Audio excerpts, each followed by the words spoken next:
ஐயா, உழைப்பு இவங்க பொறுப்புங்கிறதெல்லாம் ஒரு பக்கம் இருக்கட்டும். இது திருக்கோவில். முதல்ல பக்தி.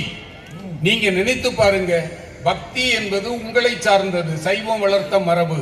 நீங்கள் நினைத்து பாருங்கள், நம் இந்திய நாட்டு நிலைப்படி ஆறுகள் வடக்கே தொடங்கி தெற்கே ஓடி வரும். அப்படித்தான் நமது நிலப்பரப்பு இருக்கும். ஆனால் பக்தி என்ற பேராறு மட்டும் தெற்கே உற்பத்தியாகி வடக்கு நோக்கி பாய்ந்தது என்பது இந்த நாட்டினுடைய வரலாறு. ஒரு சங்கரரும் ராமானுஜரும் மத்துவரும் வள்ளலாரும் தாயுமானவரும் இந்த மண்ணில் தானே வளர்ந்து எப்படி வாழ வேண்டும் என்று பக்தியை சொன்னார்கள். 20ஆம் நூற்றாண்டின் போது ஒரு புதிய சகாப்தம் தொடங்கியது.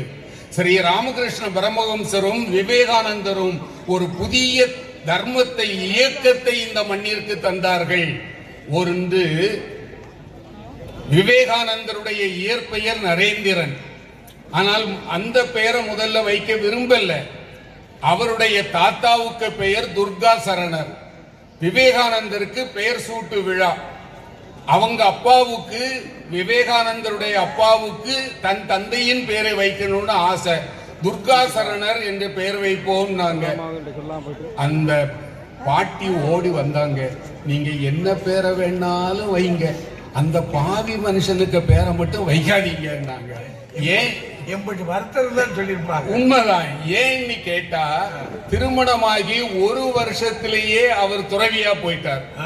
என் பேரன் கல்யாணமாகி பிள்ளை குட்டி பெற்று ரொம்ப நல்லா இருக்கணும், அதனால துர்கா சரண பேரை வைக்காதீங்கன்னாங்க.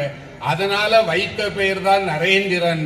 ஆனால் இறைவனுடைய திருவிளையாடல் என்ன ஆயிற்று தெரியுமா?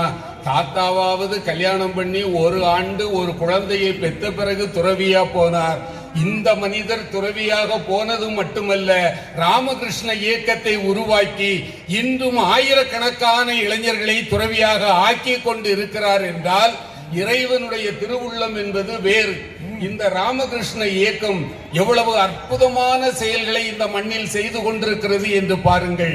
தவறாக நினைக்காதீர்கள். வேறு பல இயக்கங்களில் ஜாதிக்கு இடம் உண்டு. இந்த மடத்தினுடைய தலைவர் என்றால் என்ன ஜாதின்னு சொல்லிடலாம். ஆனா ராமகிருஷ்ண இயக்கத்தில் மட்டும் ஜாதி என்பதற்கு இடமே கிடையாது. யார் வந்தாலும் அத்தனை பேரும் ஒன்றுதான். எவ்வளவு பெரிய செய்திகளை சொல்லி கொடுத்தாங்க. நான் சொல்லுகிறேன், இப்ப எங்க அண்ணன்ட்ட பேசிட்டு இருக்கும் போது சொன்னார், 15,000 புத்தகம் வீட்டுல வச்சிருக்கிறப்பான்னு. அதுக்கே உங்களை வணங்கலாம் ஐயா. நான் இங்க இருக்கிறவங்கள்ட்ட சொல்லுகிறேன், தயவு செய்து நீங்கள் பிறந்த நாள் விழா கொண்டாடுகிற போது புதிய ஆடை வாங்கி கொடுக்கிறீர்கள், இனிப்பு வாங்கி கொடுக்கிறீர்கள். தயவு செய்து ஒவ்வொரு பிறந்த நாள் விழாவின் போதும் 2 புத்தகங்கள் வாங்குங்கள். ஒரு புத்தகம் உங்கள் குழந்தையினுடைய நூலகத்திற்கு, இன்னொரு புத்தகம் அந்த பிள்ளை படிக்கிற பள்ளிக்கூடத்திற்கு. 1000 பிள்ளைகள் படித்தால் 1000 புத்தகங்கள் வந்துவிடும். இது எவ்வளவு செய்திகளை கற்றுத்தருகிறது தெரியுமா? நான் ஒரே ஒரு கதையை மட்டும் சொல்லுகிறேன். ராமகிருஷ்ணர் சொன்னது, ராமகிருஷ்ணர் சொன்ன குட்டி கதைகள் என்று புத்தகம் வந்திருக்கிறது. ராமகிருஷ்ண இயக்க வெளியீடு. ஒரு சாமியார் ஒரு மடத்துல உட்கார்ந்து உபதேசம் பண்ணுகிறார். எல்லா உயிரிலும் இறைவன் இருக்கிறான், தூணில் இருப்பவனும் அவனே, துரும்பில் இருப்பவனும் அவனே, உங்களில் இருப்பவனும் அவனே, எண்ணில் இருப்பவனும் அவனே. நம்ம மாதிரி ஒரு அறவே கேட்ட ஆசாமி இதை கேட்டான்.